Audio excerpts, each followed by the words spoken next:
TV 사러 갈 때면 LCD, LED, QLED, OLED 같은 여러 가지 용어를 보게 되는데 뭐가 어떤 건지 헷갈릴 때가 있죠. 그래서 각각 어떤 차이가 있는지 한번 아는 척 해보려고 합니다.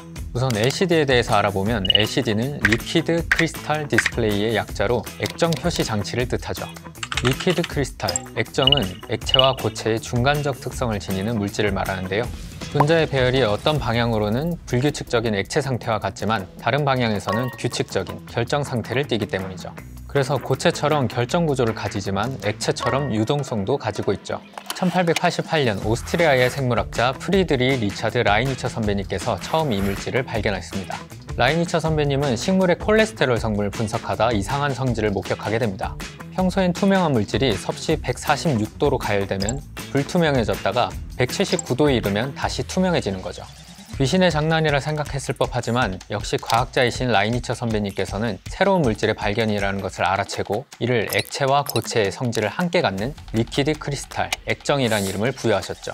이후 다양한 종류의 액정이 만들어졌지만 딱히 활용할 곳을 찾지 못하다가 1960년대에 액정이 광학적 효과를 나타낸다는 사실이 네이처에 발표되었고 1970년대에는 액정에 전기장을 가하면 분자의 배열 방향이 바뀐다는 것이 밝혀지면서 본격적인 연구와 제품화가 진행됩니다. 전기장의 유무에 따라 투명과 불투명을 오가는 액정의 성질을 전기광학 효과라고 합니다. 액정의 분자 배열이 바뀌면서 빛의 강약을 조절하는 기술 덕분에 1974년 전자손목시계에 액정이 사용되면서 LCD가 등장하게 되죠. 하지만 2000년대 초까지는 LCD보다 CRT 모니터가 많이 사용되었습니다. 30대 이상이신 분들은 많이 들어보셨을 브라운관이 CRT 모니터입니다. 참고로 브라운관을 브라운관이라 부르는 이유는 1897년 독일의 물리학자 카를 페르티난트 브라운 선배님께서 발명하셨기 때문에 브라운관이라고 부른다고 하네요. CRT 모니터는 전자총으로 전자빔을 발생시켜 형광체와 충돌시키고 형광면이 발광되면서 화면을 구현하게 되는데 CRT 모니터는 화면이 클수록 두께가 두꺼워져 그 부피를 줄이는데 한계가 있었습니다. 그런 와중에 LCD 기술은 발전을 거듭해왔고 뛰어난 화면 구현 이외에도 화면 크기가 커져도 두께를 얇게 만들 수 있고 에너지도 적게 소모하면서 수명도 2배 이상인 장점을 필두로 디스플레이 시장의 주인공 자리를 차지하게 되죠. LCD는 액정 자체가 빛을 뿜어내지는 않기 때문에 정보를 표현하기 위해서는 빛을 필요로 합니다. 패널 뒷면에서 백색의 빛을 비추는 백라이트가 있어야 하고 다양한 색을 표현하기 위해 컬러 필터도 있어야 하죠. 이때 액정은 백라이트에서 발생한 빛을 필요한 양만큼만 화면으로 갈 수 있도록 조절하는 역할을 합니다. 기존의 LCD는 백라이트로 형광등과 비슷한 방식의 CCFL, 냉음극 형광 램프를 주로 사용해 왔습니다.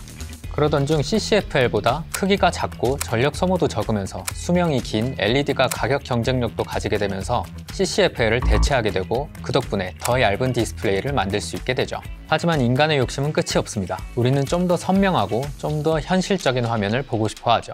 LED의 경우 CCFL에 비해서는 좀 더 선명한 화면을 구현하지만 보는 각도에 따라서 색상이 번지거나 어두워지는 단점이 있죠. 거기에 더해 백라이트 장치 사용으로 유연성이 떨어지면서 다양한 형태의 디스플레이를 구현하는 데는 한계가 있습니다. 이런 단점을 극복하고 나온 것이 OLED, 유기 발광 소재입니다.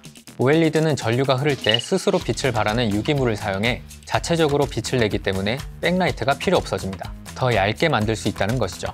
이에 더해 제조 공정이 LCD보다 단순하고 색 표현력, 명암비, 시야각, 무게, 두께, 소비 전력 등 LED보다 더 다양한 장점을 가집니다.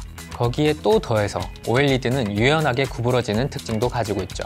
그 덕분에 플렉서블 디스플레이 기술이 가능해집니다. 하지만 LED에 비해 더 비싸기도 하고 유기물 소재라 오래 사용하면 패널이 변질될 수 있고 동일한 영상이 장기간 반복될 경우 화면에 잔상이나 얼룩이 남는 버닝 현상이 발생할 수 있다는 것이 단점이죠. 이쯤 되면 그만 알아보고 싶기도 하지만 이제 QLED가 남았습니다. OLED가 유기물을 사용했다면 QLED는 퀀텀 닷, 양자점 기반의 디스플레이입니다. 퀀텀 닷이 무엇인고 하면 나노미터 단위의 초미세 반도체 입자를 말합니다. 대략 지구의 지름을 1m로 축소시켰을 때 축구공의 지름이 1나노미터 정도가 된다고 생각하시면 됩니다. 이 퀀텀 닷의 크기에 따라 다른 색을 구현하게 되는데 크기가 클수록 붉은 빛을 내고 작을수록 푸른 빛을 냅니다. QLED는 밝고 선명한 색이 세분화되어 재현되고 가장 넓은 색 영역을 제공하는 덕분에 좀 더 사실적이고 세밀한 화면 구현이 가능해지죠. 하지만 현재 판매되고 있는 QLED TV는 온전한 QLED라 하기에는 어렵습니다. LCD TV에 양자점으로 된 필름을 LCD 백라이트 앞에 삽입하는 방식으로 만들어지고 있기 때문에 실제 구동은 LCD 액정을 이용하는 셈이죠. 완전한 QLED 디스플레이가 상용화되기 위해서는 아직 많은 연구가 필요한 상황입니다. 소재와 소자의 안정성을 높여야 하고 패널, 공정 등 관련 기술이 함께 발전해야 대량 생산이 가능해지죠. 이상으로 디스플레이 분야별로 특징을 알아봤습니다. 디스플레이 분야는 제2의 반도체, 부동의 1위라는 별명이 있어 왔습니다. 2004년 디스플레이 분야에서 일본을 제치고 세계 점유율 1위를 차지한 후 17년간 1위 자리를 지켜왔죠. 하지만 2021년, 17년 만에 처음으로 중국에게 세계 시장 점유율 1위 자리를 내주게 됩니다. 후발주자였던 중국이 정부의 전폭적인 지원과 함께 급격히 성장했기 때문이죠. 저가형 디스플레이인 LCD 점유율은 중국에 내줬더라도 프리미엄 디스플레이인 OLED 시장은 우리나라가 점유율 81.3%로 아직 우위를 점하고 있지만 OLED에서도 중국은 2016년 1.1%였던 점유율을 2022년 17.9%까지 끌어올리며 전체 시장 점유율을 늘려가고 있는 상황입니다. 그래서 많은 전문가들은 아직 중국과의 격차를 벌리고 있는 OLED에서 대형화, 플렉서블, 롤러블, 벤더블 등 신기술 폼팩터를 만들어가야 한다고 강조하고 있습니다. 디스플레이 시장이 LCD에서 OLED로 바뀌었듯이 OLED에서 QLED로 변화할 가능성도 있기에 관련 기술을 선점해야 디스플레이 강국의 입지를 견고히 할 수 있겠죠. 우리나라가 디스플레이 강국이 될 수 있었던 것도 OLED 기술을 선제적으로 확보했기 때문인 것처럼 말이죠.